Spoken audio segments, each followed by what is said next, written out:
Bismillah, kita akan lanjutkan terjemah Al-Quran Surat Al-Baqarah ayat 152.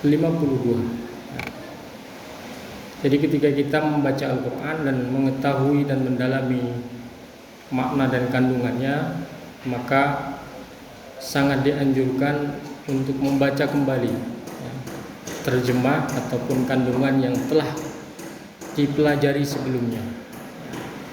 Pada ayat yang ke-151 Allah Subhanahu wa taala telah tegaskan bahwa Allah telah mengutus seorang rasul dari kalangan mereka, dari komunitas mereka, dari kaum mereka, dari kabilah mereka. Yang tujuan rasul tersebut adalah yatlu alaikum ayatina, tilawatul kitab, tilawatul ayat, membacakan ayat-ayat Allah Subhanahu wa taala. Yang kedua tugasnya adalah yuzakkikum, tazkiyatun nufus, mensucikan jiwa. Kemudian yang ketiga adalah wa yu'allimukumul kitaba wal hikmah, mengajarkan Alkitab, Al-Qur'an, dan mengajarkan al-hikmah, as-sunnah. Dan yang keempat adalah wa yu'allimukum ma lam takunu ta'lamun, mengajarkan apa-apa yang belum diketahui oleh mereka. Tugas seorang rasul ini juga diwariskan kepada kita sebagai umat beliau agar kita melakukan hal yang sama, berupa tilawatul ayat wa tazkiyatun nufus wa ta'limul kitab was sunnah, juga ta'limu ma lam ya'lamu, mengajarkan apa-apa yang tidak mereka ketahui. Ayat yang ke-152 Allah Subhanahu wa taala berfirman, "Fadhkuruni adzkurkum washkuruli wala takfurun." Fadhkuruni, maka ingatlah aku. Zakara yadhkuru, zakara yadhkuru, uzkur, ingatlah atau sebutlah. Kalau diartikan sebutlah berarti sebutlah namaku, sebutlah kebesaranku, sebutlah keagunganku. Fadhkuruni, maka ingatlah aku. Siapakah aku di sini? Allah Subhanahu wa taala. Maka ingatlah Allah Subhanahu wa taala. Adzkurkum, aku akan ingat kepadamu. Fadhkuruni adzkurkum. Kalau dalam ilmu nahwu ini disebutkan dengan syartiyah, jawab syartiyah. Kalau dalam bahasa Inggris ada if clause, ya, ada if clause. Kalau kamu belajar dengan rajin, maka kamu akan sukses, ya, atau akan najah, ya, akan sukses, ya. Ini sama juga. Fadhkuruni adzkurkum, maka ingatlah kepadaku, aku pun akan ingat padamu. Adzkurkum. Washkuruli, dan bersyukurlah. Washkuru, dan bersyukurlah li, kepadaku, kepada Allah Subhanahu wa taala. Dari syakara yashkuru. Washkuruli ashkurkum. Washkuruli wala takfurun, ya.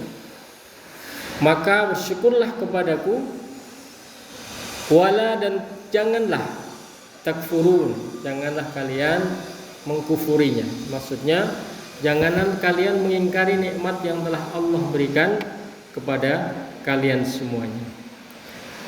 Ayat ini menegaskan kepada kita yang pertama bahwa Allah Subhanahu wa taala telah memberikan nikmat yang sangat banyak. Dan nikmat yang terbesar adalah nikmatul hidayah. Nikmat hidayah. Bisa mengenal Al-Quran, bisa memahami Al-Quran, bisa dekat dengan Al-Quran, bisa mempelajari Al-Quran. Ini adalah nikmat yang paling agung, dan bagi kalian harus bersyukur dengan hal tersebut.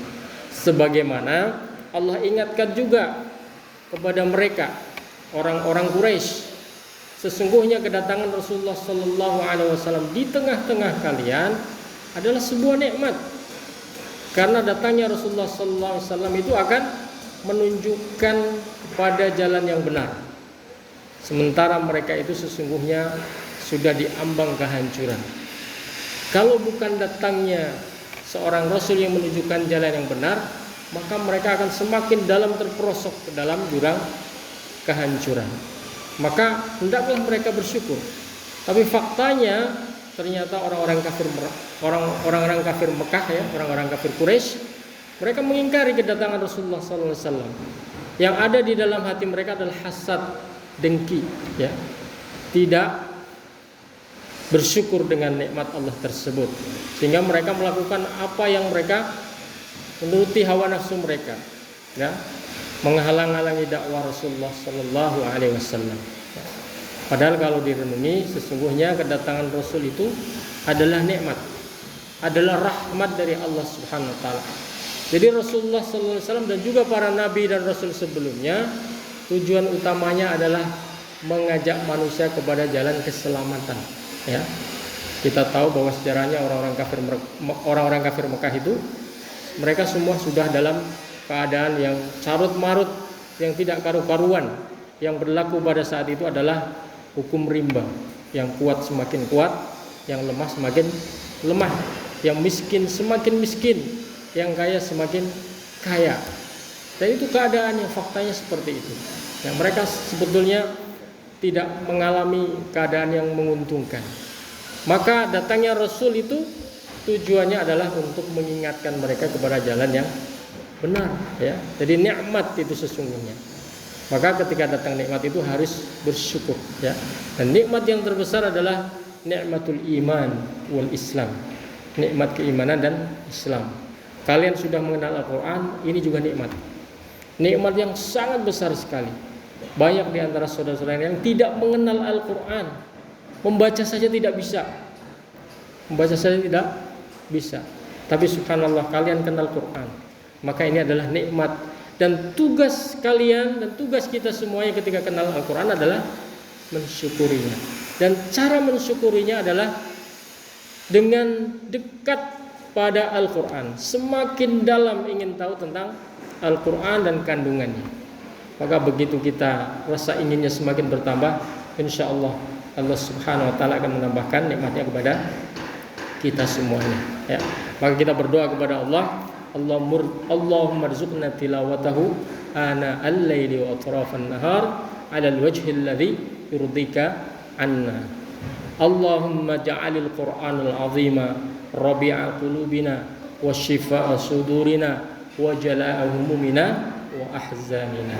Jadi ini yang patut kita syukuri bersama, syukur yang harus kita tunjukkan dengan datangnya nikmat hidayah al-iman dan Islam. Al-iman dan Islam ini semuanya cahayanya ada di dalam Al-Qur'an. Patutlah Allah mengatakan, fadhkuruni adzkurkum washkuruli wala takfurun. Jangan kufur. Al-Quran sudah ada di tengah-tengah kalian. Cahaya hidayah dan iman sudah ada di tengah-tengah kalian. Hendaklah kalian sambut dia, rengkuh dia, dekap dia, semakin dekat dengan dia, Al-Quran. Semoga Allah Subhanahu Wa Taala mengekalkan hidayah Al-Quran ini kepada kita, dan hingga akhir hayat kita nanti bertemu dengan Allah Subhanahu Wa Taala. Hada wa nastaghfirullahal azim. Wassalamualaikum warahmatullahi wabarakatuh.